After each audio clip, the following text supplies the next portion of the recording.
पहिल्याच दिवशी पनवेलमध्ये आपण आलेलो आहोत आणि काय पनवेलकरांचा प्रतिसाद बघून तुझा प्रतिसाद?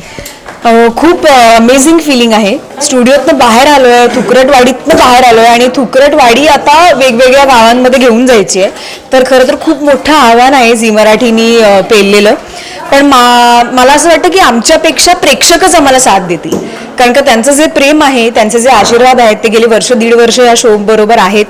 आणि मला असं वाटतं की ज्या गावामध्ये आम्ही येऊ, आम्ही फक्त तुम्हाला भेटायला येणार आहोत, तुमचं प्रेम, तुम्ही दिलेला खाऊ जेवण सगळं अनुभवायला येणार आहोत. त्यामुळे आम्ही खूप उत्सुक आहोत. आता पहिला टप्पा पनवेल पार झालेला आहे.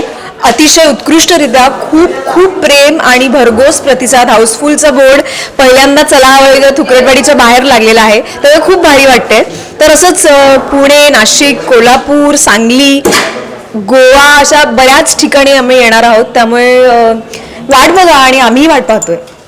आणि आज तू अशी छान एक नेहमी वेगळ्याच भूमिकेत असतेस, तर आज काही डान्स वगैरे स्पेशल आता आमचा जो एपिसोड आहे तो नागपूर अधिवेशन या सिनेमासाठी आहे. त्यामुळे आज आम्ही पहिल्यांदा जेव्हा थुकरटवाडीतून बाहेर आलो आहे आणि महाराष्ट्रभर गावागावांमध्ये फिरणार आहोत, त्यामुळे राजा प्रधान या स्किटनी त्याची थीम तशी आहे.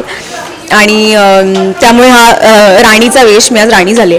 त्यामुळे खूप भारी वाटतंय खरं तर. हे सगळं आव्हान, हे टेन्शन सगळं आहे डोक्यावरती की महाराष्ट्र दौरा चला हवा येऊ द्या, हे नवीन सीझन सुरू झालेलं आहे.